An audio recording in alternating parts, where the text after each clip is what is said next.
خواب میں بڑی عمارت سے گرنے کی تعبیر۔ بسم اللہ الرحمن الرحیم، السلام علیکم ورحمۃ اللہ وبرکاتہ۔ خواب میں بڑی عمارت سے نیچے گرنا ایک اہم اور گہرے معنی رکھنے والا خواب ہے۔ اس کی مختلف تعبیریں ہو سکتی ہیں۔ اگر آپ خواب میں کسی بلند عمارت سے نیچے گرے ہیں تو یہ خواب اس بات کی علامت ہو سکتا ہے کہ آپ کو اپنی روزمرہ زندگی میں کسی بڑے دباؤ یا غیر یقینی صورتحال کا سامنا ہے۔ بلند عمارت عام طور پر عزت، مقام یا اعلیٰ مرتبے کی علامت ہوتی ہے۔ اس سے گرنا بعض اوقات اس بات کی نشاندہی ہے کہ خواب دیکھنے والے کو دنیاوی عزت، مقام یا شہرت میں کمی کا سامنا ہو سکتا ہے۔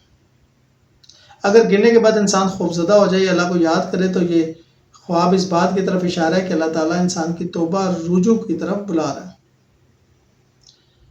اگر خواب میں گرنے کے بعد چوٹ لگے یا نیچے گر کر نقصان ہو تو یہ خواب اس بات کی علامت ہے کہ آپ کے کاروبار یا مالی حالات میں کمی ہو سکتی ہے، گراوٹ آ سکتی ہے۔ یہ خواب اس بات کی بھی علامت ہو سکتا ہے کہ آپ کسی نئے منصوبے یا فیصلے کے بارے میں اندرونی طور پر غیر مطمئن یا خوفزدہ ہیں۔ اگر آپ گرنے کے بعد سلامت رہے یا کسی نے آپ کو بچا لیا تو یہ اچھی علامت ہے۔ اس کا مطلب ہے کہ اللہ تعالیٰ کی مدد آپ کے ساتھ ہے۔ اگرچہ آپ کو آزمائش یا گراوٹ کا سامنا ہے لیکن آپ کو نقصان سے محفوظ رکھا جائے گا۔ شکریہ۔